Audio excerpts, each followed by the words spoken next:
تسلیما، تم بھی میرے نبی پہ درود و سلام بھیجو نا، یا ذرا پڑھو۔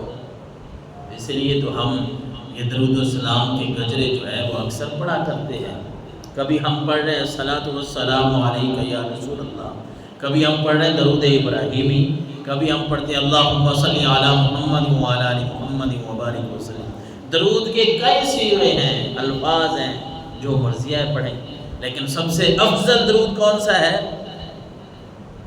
سب سے افضل درود جو اللہ کے نبی نے سکھایا، میں کہہ رہا ہوں کتابوں میں یا آپ مجھ سے سنیں گے، کسی اور عالم دین سے سنیں گے، کسی اور سے سنیں گے، کوئی صلی اللہ علیہ وسلم، یہ بھی درود ہے، غلط کوئی بھی نہیں ہے، سارے درود ہیں، درود کے صیغے الفاظ ہیں۔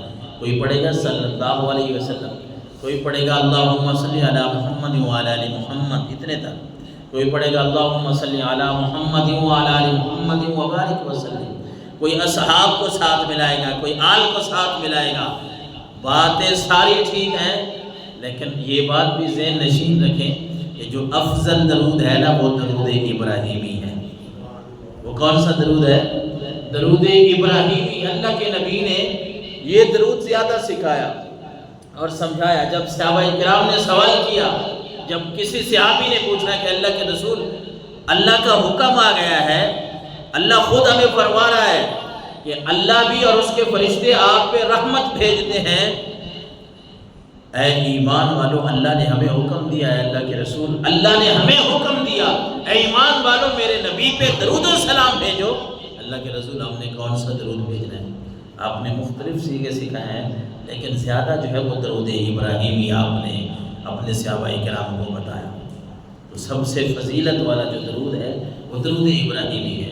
لیکن اگر کوئی بھی جن صیغوں سے میں نے بتایا، بلکہ بہت زیادہ صیغے ہیں، یہاں وہ بات کر نہیں سکتے، اتنا ٹائم نہیں ہے، آپ کچھ کو یعنی ہو سکتا ہے ایک بندے نے ایک ترجمہ یاد کر لیا، خلاصہ یاد کر لیا صلی اللہ علیہ وسلم کا، مثال دے رہا ہوں، اور اس کو یہ مزہ دیتا ہے، وہ یہ پڑھی جا رہا ہے، ٹھیک ہے وہ پڑھے، کوئی حرج نہیں ہے، ٹھیک ہے۔ کوئی بندہ درود ابراہیمی کے ساتھ زیادہ لگن رکھتا ہے، وہ پڑھ رہا ہے، کوئی حرج نہیں۔ کوئی پڑھتا ہے الصلاۃ والسلام علیک یا سیدی یا رسول اللہ، یہ بھی درود السلام کے صیغے ہیں، کوئی حرج نہیں ہے۔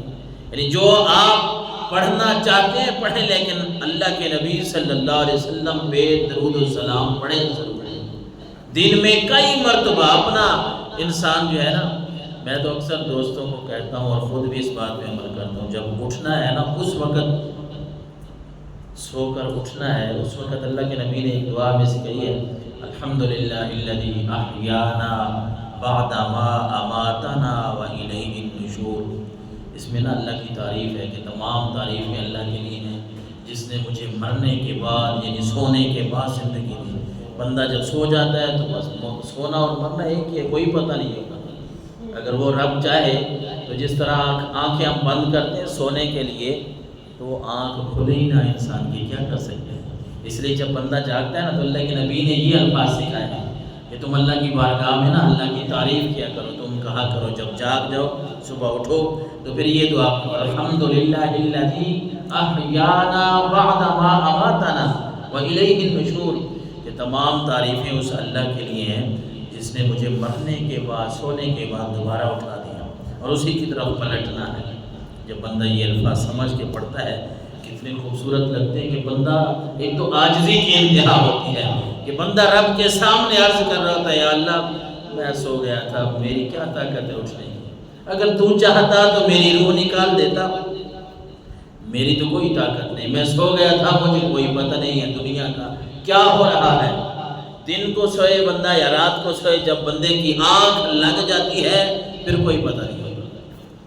تو اس سونے کے بعد مرنے کے بعد جب ہم اٹھتے ہیں تو اللہ کی تعریف کریں۔ پھر کیا کرنا ہے؟ بندہ کو 2-4 مرتبہ وضو جب ہم کر لیتے ہیں استغفار پڑھ لیں، استغفر اللہ، یعنی ابتدا ہی اللہ اور اس کے رسول کے ذکر سے کریں۔